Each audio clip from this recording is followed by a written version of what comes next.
Welcome, everyone, to the High Performance Legal Entrepreneur Podcast. I'm your host, Adam Markfeld, president and founder of Prevail Legal Marketing. And today, Jared Correia, founder and CEO of Red Cave Law Firm Consulting, is joining us. Red Cave offers subscription-based law firm business management consulting services for law firms, bar associations, and legal organizations. Jared is also the COO of Gideon Software. Gideon offers chat and scheduling software built exclusively for law firms. A former practicing attorney, Jared has been providing services to lawyers and law firms for over a decade and is a regular presenter at local, regional, and national events. Jared, thanks for joining us. Thanks. Yeah, mostly presenting from home these days, but that's all right. That's Thanks for right. having me. I appreciate it. Yeah, with COVID upon us. Jared, give us a little bit of a background on where this journey started for you, particularly your law firm consulting. I don't know, just give us a background on where you started. Love to hear it. I got a good story for that, man. So, I went to college. I was on the debate team in college. Yes, I'm a nerd. We were really good. I think we came in second in the country my senior year. And so I'm sitting there in my final year of college and I'm like, what am I going to do with my life? Like, I have no idea. I've been mostly drinking my face off for the last 4 years. Now I got to make some real decisions. Um, so I talked to some people and they were like, oh, you know how to argue? You know how to write stuff? You can read. Like, why don't you go to law school? I'm like, yeah, why don't I go to law school? And so I go to law school and I'm through year one and I'm like, wow, this is really boring. Like, I don't know if I want to do this for my whole life. Um, I tend to be a little bit more creative, and legal is a lot about checking boxes, following precedent, that kind of thing. I could tell that it wasn't going to be for me. So I went to the career development office in my law school and I was like, hey, I think I want to be a consultant for lawyers. There don't seem to be a lot of people doing that. I think that'd be a good fit for me. And they were like, you should get a real job. That's not where the story ends. I continue from there. And so I practiced law for about 5 years just to get my feet wet. And then I decided I wasn't going to do the legal thing anymore. I had law job offers, and then I got an offer to work at the Bar Association, the State Bar Association in Massachusetts. I'm like, this is something different. I'm going to try this. Worked there for about a year. And then just out of the blue, like the state Supreme Court in Massachusetts, where I'm from, they decided to fund a free consulting agency for attorneys in Massachusetts. Like 60,000 lawyers in Massachusetts. I'm like, this is great. I'm going to be able to do what I wanted to do in a low stakes environment, talk to a bunch of people and really get my feet wet on this. And that went really well. Like, we were pretty successful. I did that for about 8 years. And I started getting calls from people outside of Massachusetts who wanted to pay me to work with them. And I'm like, all right, I got something going here. So about 6 years ago, I launched my own consulting business. I've been running it since then. And all told, over the past 15 years or so, I've ended up consulting probably like 4,000 or so law firms all around the world. And it's just really interesting work. And I like working with lawyers. I like legal technology. And so having my own company also allowed me to spin off a technology product with a partner of mine. So it's been really cool to like start as a practicing attorney and actually end up doing what I wanted to do in law school. So I've really enjoyed it. It's been a fun career so far. So after a year, you realized that you weren't that interested in being an attorney, and then you forged through law school after that. It was painful, but I did it. I even took the bar. And Took it you and passed it. and you were an attorney for 5 years. Nice. Yeah, I actually practiced for I felt like I would have a hard time understanding what lawyers go through if I didn't go through it myself. So practicing, I tried different practice areas. I tried different types of firms, and it was just really. I knew it was never going to be my career, but it was interesting to get that experience for sure. And it helps me now because I understand fundamentally what it means to be a lawyer and how difficult it can be. Yeah, I think it would be impossible to consult a law firm without having been a lawyer. Even for us in the marketing space, it's a little bit challenging. I'm not a Yeah, lawyer turned marketer, but in your position, I would imagine that'd be nearly impossible. it's hard. Yeah, well, there's the credibility thing too, right? Like, it's shocking when you talk to another lawyer and they're talking to you and they don't know you're a lawyer. And then you say, oh, I remember when it was like that in my practice. All of a sudden, like the gloves come off and your colleague. It's a very strange thing. I'm sure it happens in other industries as well, but in legal, it definitely happens. Yeah, I think I need to get my law degree so I can get a little bit of that. Don't do it. No, no. So working with 4,000 law firms, that's impressive. What are what's, if one thing comes to mind that you see gaps in these law firms or the attorneys, what would be the main thing that you think they need help with or maybe don't see themselves? I mean, the gaps are like the Grand Canyon still. I mean, one of the things that I talk about all the time is like when lawyers never have a point in time in which they're learning business management skills. They always get thrown into the fire.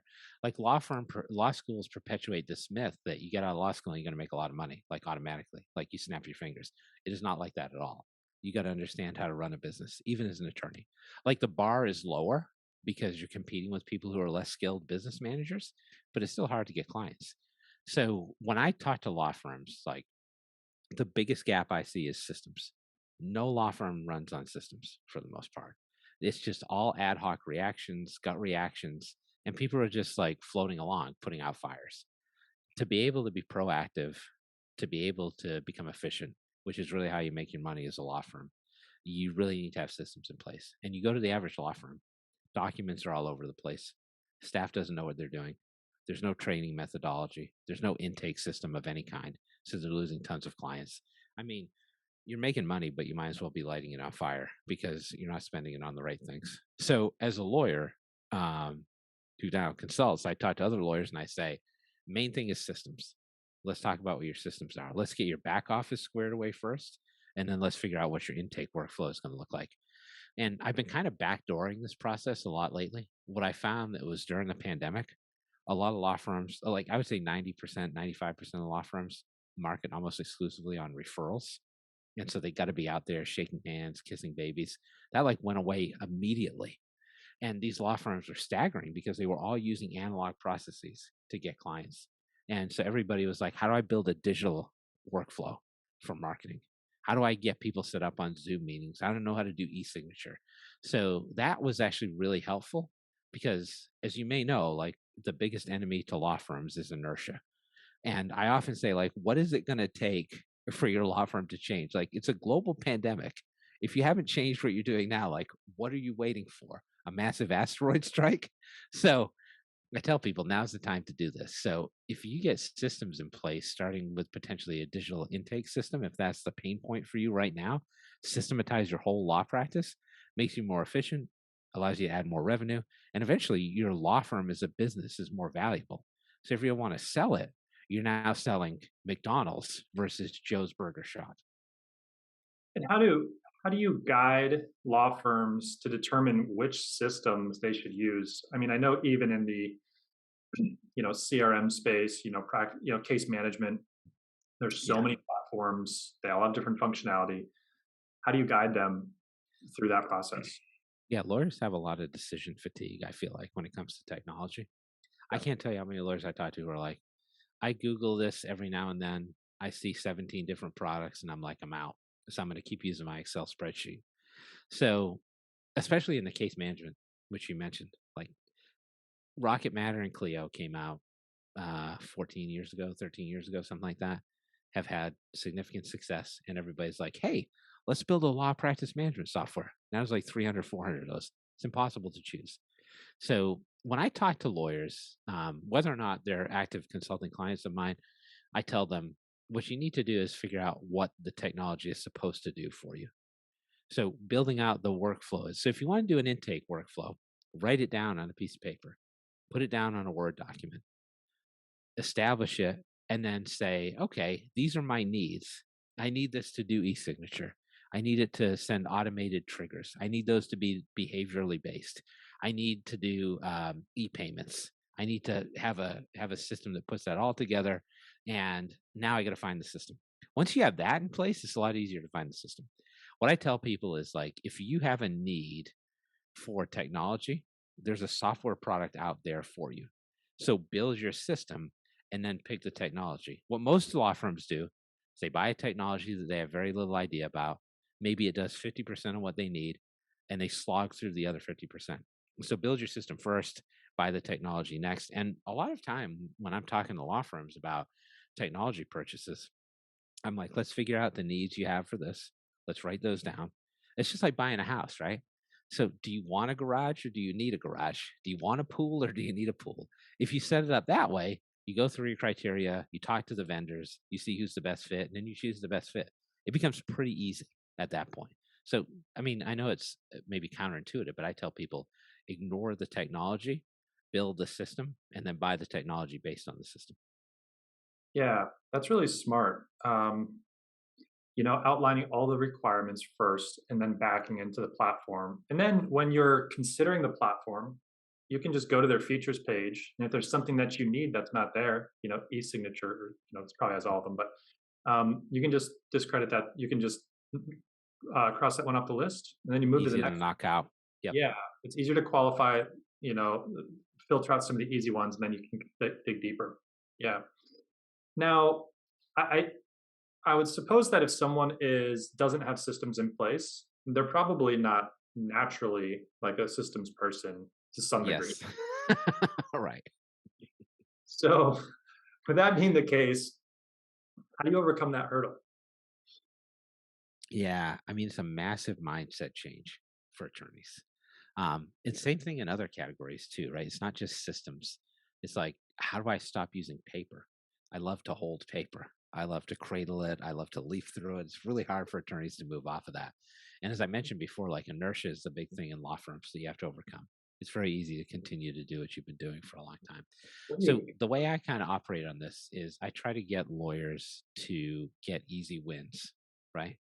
So, for a specific example, I'll say, hey, you're using Microsoft Office right now, but it's a premise based version of Office. Do you know what that means? That means that you can only use that tool on your computer, whichever computer you have. Yet, you're sometimes in the office, sometimes you're at home, sometimes you're on vacation in Florida. How do you get your stuff? And then they say, oh, I'm just emailing back and forth, that kind of thing. I'm like, that's a hassle. You know, you don't have to do that. And they're like, "Oh, really? Tell me more." And so, in terms of the productivity software, I tell people like email, like Microsoft 365 is a gateway drug to the cloud for lawyers. It's what I tell them. Like, you get that system in place, it's like, oh my God, my files are available wherever I need them. My emails are here. They love it. And so for a lot of the older attorneys, especially, I'm like, try this, try this. It's going to look very similar to what you have right now. The cool thing about certain Microsoft 365 packages that you can also download the traditional apps, the desktop apps as well, and upload those to the cloud. They love it. So an easy win like that, which is a relatively easy win, they're bought in for whatever you want to talk about after that. And it could be very similar in other categories as well, right? Like, okay, you don't want to buy a CRM system. You don't understand the value of that. Just buy an e-signature tool to start with. Get those documents signed so people don't have to come to the office. So you don't have to waste time at a signing meeting. People start using that. They're like, man, people are signing my contracts in like 26 seconds. What happened here? Then it's easier to convince them to do the other things. So it's like a carrot and stick approach. And I tell people anyway, like, you got to make bite-sized choices when you're trying to reconfigure an entire law firm. Do some simple things here and there, get some wins. It's a lot easier to move forward. So that's been my process in terms of getting lawyers to change their mindsets. It's more of a show, don't tell kind of thing. Yeah, and just recently, I kind of went through a process where I'm building out a YouTube channel, and like creating thumbnails is a real pain point for a YouTube channel. It just like requires so much energy, and they need to look good. And for years, I've had this YouTube channel, and I've always hired a designer to do it. Yeah. And it's like, but then I realized, Fiverr is this marketplace, and for $5, these people, and I've used Fiverr a Yeah. lot, and I was like, I need to just pay someone $5 to design this thumbnail, and they do an amazing job, and they turn around in a day. And it's like, Right. I felt so dumb, but the solution was it was so much more superior to what I've been doing before. And it's kind of like what you're describing. Like once you've tasted that, now I spend like every waking minute being like, am I doing this like inefficiently? Like, how can I make this more efficient? It's just like everything that in my life, I'm like, all right, Well, I'm carrying my children. Can I carry them more efficiently? Yeah. well, it's a funny thing you should mention that. Like, I when I try to craft an analogy for this, I talk to people about the book Cheaper by the Dozen. You remember that one? No, I Um, haven't read that one. so this is a book from like they used to be assigned reading like fourth grade kind of thing. So it's a family with 12 kids, and the parents are efficiency experts because if you get 12 kids, you have to be an efficiency expert, right? So the beginning of the book, the dad is in his bedroom. and he's buttoning his shirt, and he's buttoning his shirt from the bottom up. And people are like, "Why are you doing that? That's like really weird. Who does that?" And he's explaining, like, "Well, my hands are down there already. For me to button my shirt from the top down, I need to bring my hands up, button the shirt, and then get them into position. If I can button from the bottom up, I'll save a few seconds." And most lawyers don't have that mindset. And they think, "Oh, I could do it that way. It might be faster, but it's weird and I don't understand it." So, doing that once, seeing the success of it, it's really easy to get into it once that happens. So, I have had lawyers who are not systems people who I'll apply a system and it works, and then they're all of a sudden systems people. So I think you could train yourself to do this. I had one guy I was working with recently. We spent like 6 months building out systems for his practice. And he was like, "This is really painful. I don't know if it's going to work. It's hard." And then he had a December where he made more in December than for the rest of the year combined, just because they Wow. pushed through all this old work in progress. And so getting wins like that, understanding that it may be weird and different, but it's going to be valuable for your practice moving forward, overcoming that is the hardest part. But once you enter that breach and can do that, that's where you really unlock the revenue for your law firm. Yeah, and you really unlock it in the future, Yeah. because you may be spending 10 hours, 6 hours to get this document management system really dialed in your firm. Like, I don't know, or even just e-signatures. Like you sign up, but you still have to like integrate it into the firm. And maybe that takes 5 hours, like just kind of making sure everyone's on board, whatever, just getting into the process. But the exponential time it saves. So that upfront investment to really make sure it's dialed in, I think it's important to go in with eyes wide open. Like this is going to take a little bit of time. And I think sometimes people want that stuff to work just right away without a lot of energy, and it Yes. doesn't work that way. You can't bill 10 hours and then spend 30 minutes on technology at the end of the day. Like you need to carve out significant time to get it implemented. Well, I can't tell you how many people are like, "Do you have like a checklist?" And I'm like, "I don't do checklists because the checklist for every law firm is different." So what's going to happen is I'm going to hand you a checklist for a generic law firm, and you're going to be like, "Well, this doesn't work, and this doesn't work, and I would never do that." So I kind of try to train people like, you know what we're going to do? We're going to build out a system that's specific for your law firm. It's going to take effort for you to do that. But if you put the effort in now, it's going to be valuable later on. Like Henry Ford just didn't design an assembly line off the cuff and drop down some steel rails and be like, "All right, we're done." There was some planning involved there as well. So I think you make a great point in that lawyers need to understand that there's effort involved here. And when I talk to people about working with me as a consultant, you know, I tell them all the time, this is hard. Like this is not there's no magic pill that I'm going to give you where all of a sudden your law firm is going to be great. You got to work. Like part of my job is to stay on you so that you continue to work on this stuff and move forward. And if you do that, if you put in the time and effort, like you said, the rewards are pretty bountiful once you get to the other side. Yeah, and I can't remember who I heard this from recently, but they were talking about time management. They were talking about um, prioritizing time and task management and time blocking is sort of like time optimization, like second tier.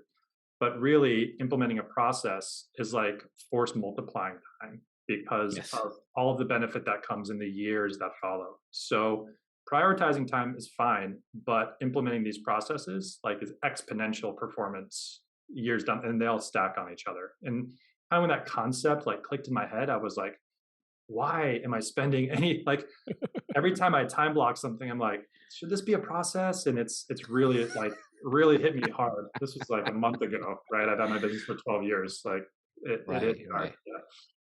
So That's a great way to look at it. I totally agree. yeah, it was on the School of Greatness podcast. It was I can't remember who it was that said it, but it was an interesting podcast. I want to go back to you've said it twice. You've talked about inertia in a law firm. Can you Oh explain yeah, I talk that a about little bit? inertia a lot. Yeah, I want to hear about that. Yeah, I wish I didn't have to talk about it as much, but like the enemy in law firms is doing it the way we've done it before. I mean, it's staggering to me. Lawyers are like pretty thoughtful people. They're inquisitive. They like to investigate things. But when it comes to the way they run their own business, they're like, change is too hard. I'm just going to keep doing this.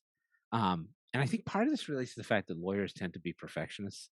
and they feel like they can do everything themselves. So Mm, when they see a problem in the business, they're like, they're not thinking technology right away. They're thinking, okay, is there a workaround I can use to solve this?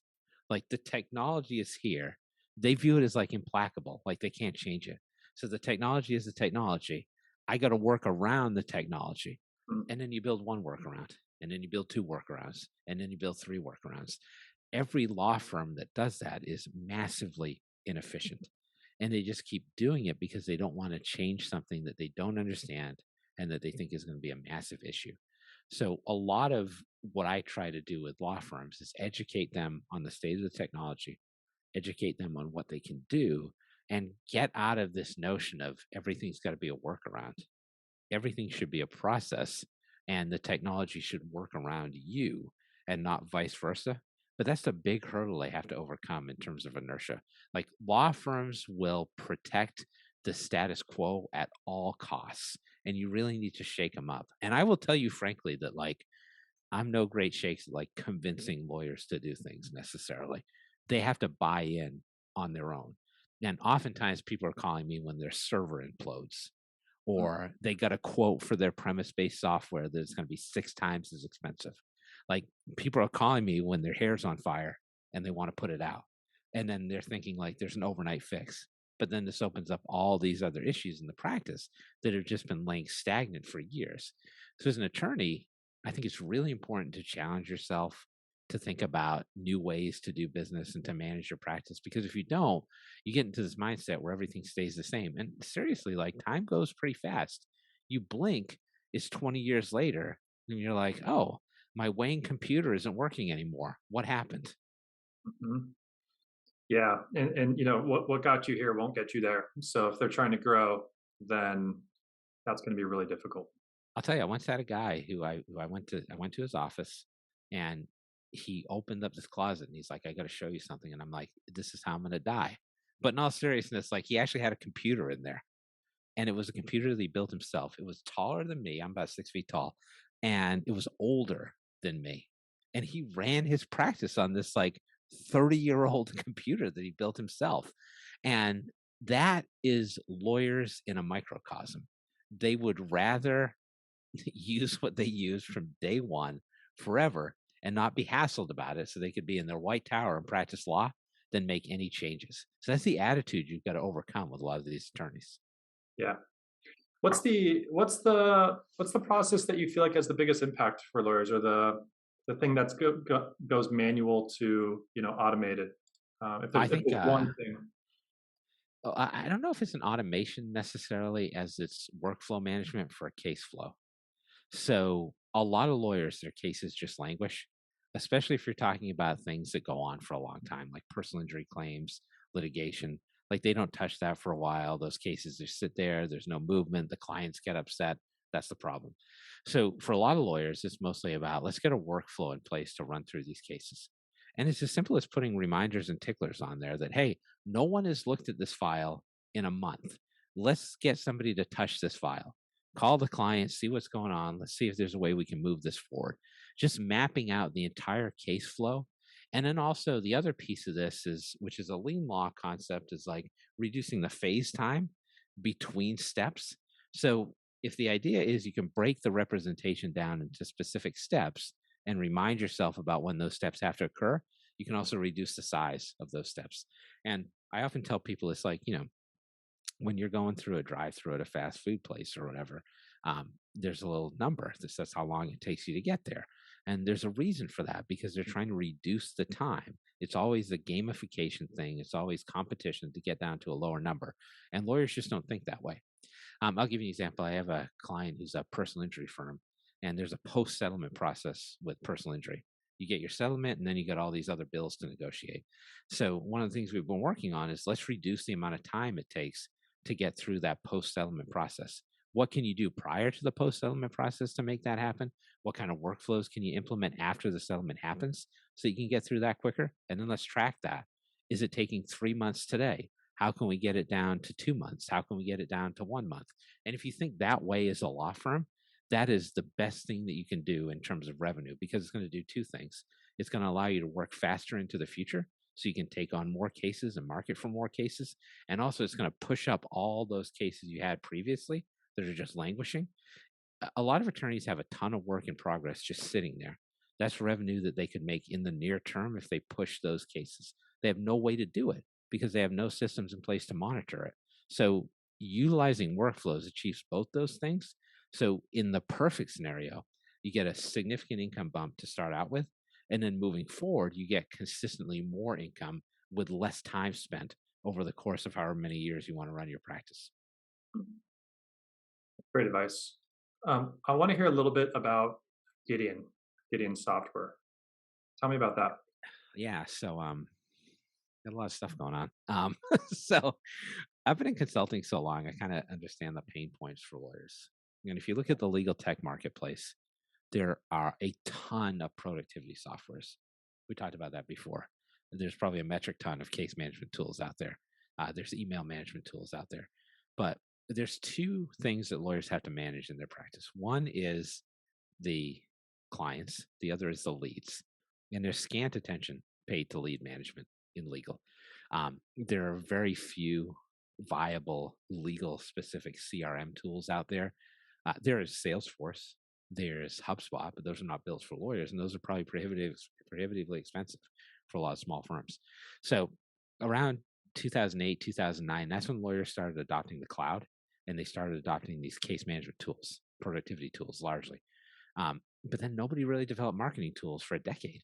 So I kind of view this as the pandemic kicking off kind of the second wave of cloud technology adoption by law firms.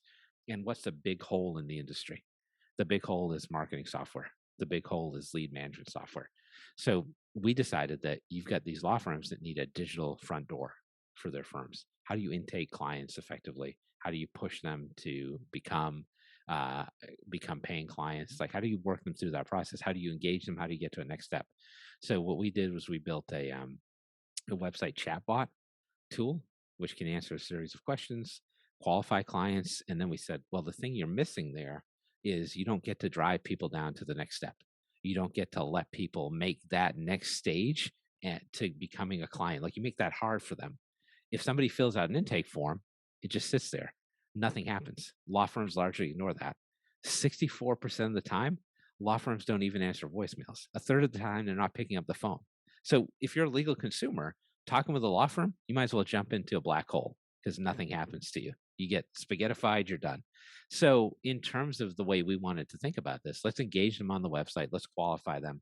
And once they qualify based on criteria the law firm sets up, let's let them schedule an appointment via the same vehicle. So you get qualified, you schedule an appointment with an attorney or a staff person, you take this next step, that stops the shop. You're not going to call another law firm. So that's the system we designed, and it's been pretty effective in terms of the way that the law firms that we're working with are using it. They're getting 2 times as many consultations on average than they were previously because it's so easy for those consumers to take a next step, schedule an appointment. We've actually just added a document assembly tool onto that product, which allows legal consumers, clients to use a conversational interface like a chatbot and produce information that publishes a document on the other side, either directly to them in a productized situation or to the attorney for review before finalizing it. And that's been a really good time saver as well. So on the chat, just to make sure that I understand it correctly, Yeah. on the intake, is it a chatbot? The initial sort of the Yep. initial Website chatbot. Yeah, okay, so website chatbot, and it's automated, so they're asking questions, they're answering them. And then you can set up rules where if they meet certain qualifications, they then go to a next step. Is that right? Yeah. So they either get qualified and the law firm gets a notification, or my preference, I think the modern preference is if they're qualified, trust the technology, have them schedule an appointment. So they Yeah. book an appointment with the appropriate lawyer. Yeah, just book an appointment right away. Right. So the idea is like you've got a number of routing mechanisms that you could use. You got a lot of custom fields that you could add. If you had 20 people at a law firm, and if you had 20 lawyers and 20, and they're all practicing in different areas, you could say, hey, this is the estate planning qualification series. That goes to John. This is the personal injury qualification series. That goes to Tim. That's all automated. Lawyers don't have to touch that, but more importantly, staff doesn't have to touch it. So they can be upskilled to do different things. And legal consumers want immediacy, and that's what it provides. Yeah, that's amazing. That sounds like an amazing tool. Oh, thank you. And then you move into the document creation. So, I mean, I don't know. Is it possible? Does this ever happen where you can go from start to finish without ever talking to an attorney? I mean, is that a thing? Yeah, you could. We have people who do that actually. And what practice areas would you do that? So, for example, simple estate planning. You want to give somebody a will, right? They want a very basic will, I love you will kind of thing. You Yeah, could have them do the intake, input information about themselves and their children, pop out a will on the other side. LLC formation, business formation is another one, right? You have simple business formations that you can do. Say, hey, populate this info. Here's your LLC agreement that comes out on the other side. Those are just two examples. There are some others as well, but those are the two most obvious ones I've seen so far. But yeah, and it depends from a law firm perspective whether you want to productize or not. And some law firms are establishing both lines, right? So some law firms will say, hey, if you want an LLC, if you want a will, 500 bucks. The whole process is automated. You don't have to talk to me. You don't want to pay for a lawyer. I know you don't want to pay for a lawyer. This is cheap, right? And then some law firms will say, however, if you do want to talk to a lawyer, if you're one of those people who want to do that, like you can still use this tool and then talk to me about the document. We'll make sure that it's edited appropriately. So it allows you the ability to upsell as well. Um, Lawyers haven't traditionally done this, but companies like LegalZoom and Rocket Lawyer have been doing it for years. And lawyers just don't do it because they don't. There's no reason they can't. So if you're a law firm and a modern law firm, you're thinking about different pathways. You've got legal consumers who may not want to hire a lawyer. And traditionally, law firms have said, no, you don't want to hire a lawyer, bye bye. Now you have another option. yeah. Are there any liability considerations for just automating the process? I mean, how does because clearly if the will, I mean, if the will, well, I'm just thinking of all the different scenarios, right? For like an Yeah, estate there are planning. definitely So rails you want to put around this how do you transaction. navigate that? Yeah. So it's got to be extremely limited scope. So you need to identify here's the criteria for using this tool. Like, for example, if you have an LLC with more than two members, this is not going to work for you. You need to contact a lawyer. So you lay that all out in advance. You put your disclaimers in place. And basically, the way I look at it is it's sort of a limited scope engagement in which the lawyer doesn't have the traditional responsibilities that an attorney would have. Right? You do a very similar. Let's say you're representing somebody pro bono in court, right? And you wanted to draft a form letter for them. You could do the same thing. You could have them input information into a form letter, spit out a 93A letter in Massachusetts, which is consumer protection statute, spit out a conditions letter to a landlord. You could do very much the same thing in another scenario, but it's a limited scope representation. So, really, what you need to do is tell the clients, this is what we're offering. This is not traditional legal services, but if you don't want to pay, can't pay for legal services, it's a viable option. Well, in estate planning, on the marketing side, estate planning is a hard one because people oftentimes don't realize how expensive it is if they're going to pay $1,500 or $2,000. Right. A lot of times it's not incredibly urgent. It's not as though they need to have these Yeah. documents created right away. So they start doing Right. some research, they call, and then, but they're not the cheapest clicks on Google. I mean, it's not like they're $5 clicks. They're still kind of Right. expensive leads. Right. So a solution like this allows an alternative to either make a little money or just offset a lot of the advertising costs. I mean, if you're saying $500, True. that can just offset a lot of and everyone, like every estate planning attorney says, how can we get, and in divorce as well, how can we get higher demographic leads that have the Yep. money? I want leads that have the Yep. money. And I say, Yep. well, that's not really, it's not really possible. It's just part of marketing. There's some things we can do. You can do Right. like a Right. demographic income targeting, but it's not that good. Um, so this is interesting. It creates a way to offset that, which I really like. Absolutely. And even if you're running a traditional practice, like I don't know how many estate planning attorneys, for example, will tell me, I screwed up my client's name the second time I wrote it. And now they're really mad at me. Like what it does is it moves that lift from you and your staff people to the clients. They're inputting all the data. They know how to spell their own name. They know about what they want. So they implement that and you just get a document. You don't even have to go through the process of using a traditional document assembly tool. and add that information yourself. Use find and replace, pull it from another system. It's all dependent on the client. So like you're charging the clients the same amount of money and they're doing half the work. It's a good deal. So, tell me a little bit about what's sort of the future of your consulting business and just what you're doing. You said you're up to a lot of different things. Where does the future take you? You've been doing consulting for a long time. What's the future hold for you? Hopefully to Maui. No. I've been doing consulting for a long time. I like it. I haven't got burnt out on it yet. I'll probably continue to do consulting. As the software company expands, I may do more of that. I do have a significant interest in working in software. But as for me, like I try not to look too far down the line. Like I'm not necessarily somebody who does 5-year planning, to be honest with you. Like my whole thing is I've got two businesses I'm focused on right now. I'm trying to make those as valuable an asset as possible, which is the same thing I tell lawyers to do. And I try to stay focused on that. Like I don't try to think of other projects. Um, I will say this though, when I get some more free time, I think I'm going to learn to play the pedal steel guitar. So I got that going for Nice. me. But yeah, I don't see any big changes on the horizon necessarily. Good, good. All right. Well, Jared, I really appreciate it. I feel like you provided awesome tactical information for Thank our you. listeners. It was amazing. So tell us a little bit, tell us how people can get in touch with you if they want to reach out and learn more about your coaching. Oh, And sure. Yeah. yeah, Easy way to do it. Redcavelegal.com is the consulting website, and GideonLegal.com is the software website. Those are all two right. easiest ways to find me. Perfect. All right. Well, thanks again for joining us. And to all the listeners, we will see you all in the next episode.